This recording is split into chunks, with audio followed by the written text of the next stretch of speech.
Hello everyone and welcome back to my channel. I hope you guys are having the most incredible day. If this is your first time on my channel, my name is Sebastian and I welcome you guys with open arms.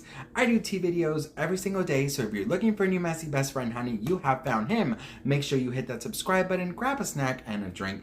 I spill all kinds of tea, influencer tea, pop culture, reality TV, bitch. You want all the tea? I have it. So grab a snack and a drink, get comfortable, and let's talk. We need to talk about Miss Dorinda. Miss Dorinda. And listen, I love me some Dorinda. It is no secret. She is my favorite from New York with the Countess and Sonja.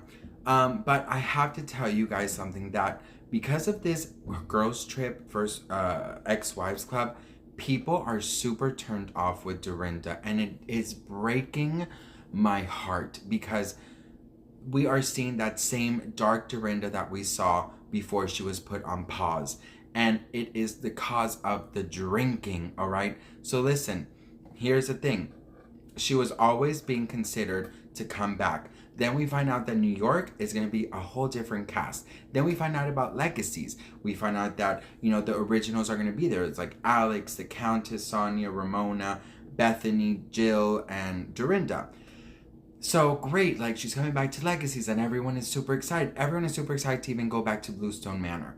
But what the darkness that is coming out of Dorinda, and this is from a Dorinda fan, all right? The darkness that is coming out of Dorinda is the same reason that she was placed on pause. And what she has done is, I feel like, literally ruin her chances of coming back because people are so turned off by Dorinda. And the thing is with Dorinda is, she is great. She is perfect. She's perfect. Her Bluestone Manor is crazy. You know, everything that Dorinda does is amazing, is iconic. But nobody wants to see somebody like that. And people are saying that she is struggling with alcoholism, all of these things. Now, listen, that is a very big allegation to say, just because we are seeing a week of, you know, of filming.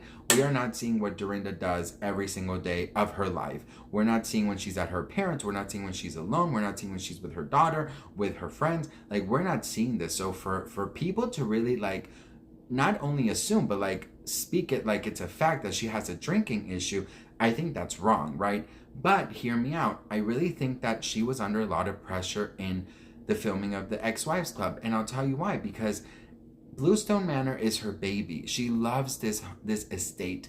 And I feel like the whole thing started with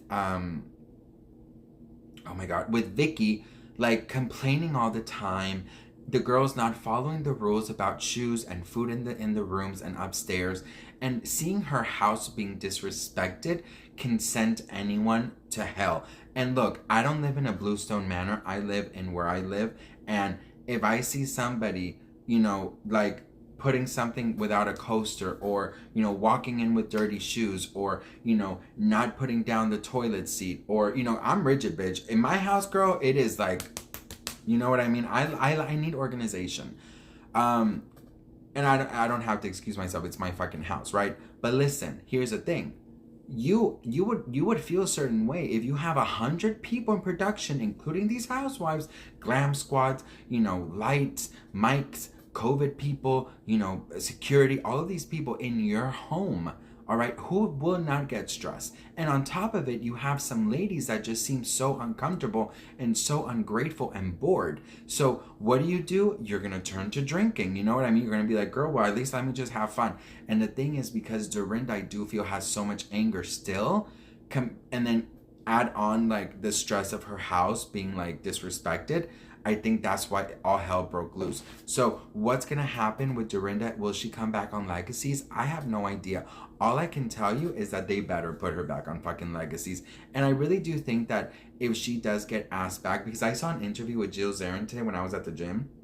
That's a key thing, you guys. If you're at the gym, watch long interviews, watch podcasts, because it helps you the time go by like this. But anyways, listen.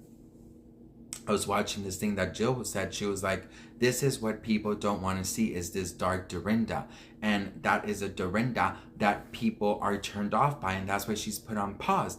And I really do think that the like Jill and like Vicky and stuff, they are literally, and oh, what Brandy said. You guys remember that? Brandy turned around in the van and said, Dorinda, people want to see season 1, 2, 3 Dorinda. This is the Dorinda people don't want to see, and this is why you were put on pause. Like she said in, you know, in other words, but it's the truth. You know what I mean? Like nobody wants to see that, and it gets too serious for TV. Like yes, there's drama, there's fights, there's this, you know, blah blah blah.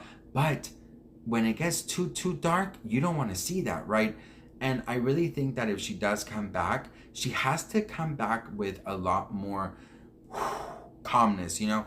And the thing about this ex-wives thing is that I feel like all of them want to be back on their franchise, and this was like a huge audition for them, and they thought that if they can like all compete, like they were all competing in their mind, who can have the most drama, who can be a fan favorite, because they know that Bravo would consider them to come back. Look at Phaedra.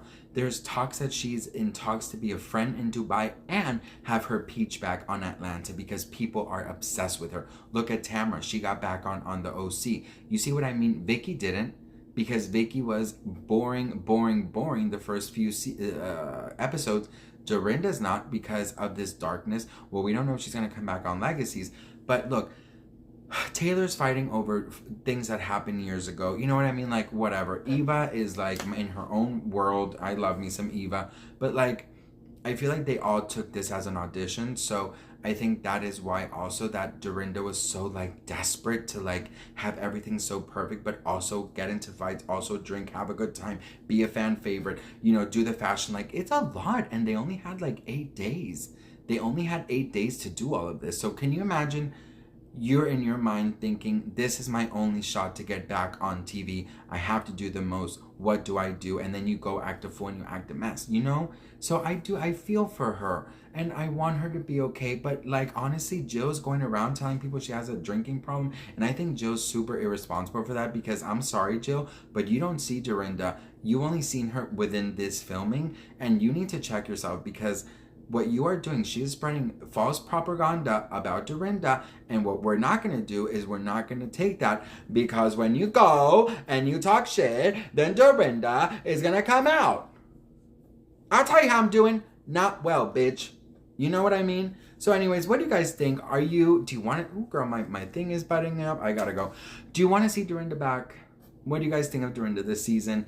Let me know who you want to see in Legacy of New York. I would love to hear from you guys. Thank you guys so much. And also, do you want to see Phaedra back and Tamara? Are you happy with that on the OC? Let me know in the comments below. I love you guys so much. I am so thankful for each and every one of you. Thank you guys so much for watching my messy channel. And I'm going to go take this fucking tight-ass shirt off, because, girl, it is just team way too much. I'm going to get naked in front of you. Goodbye, honey.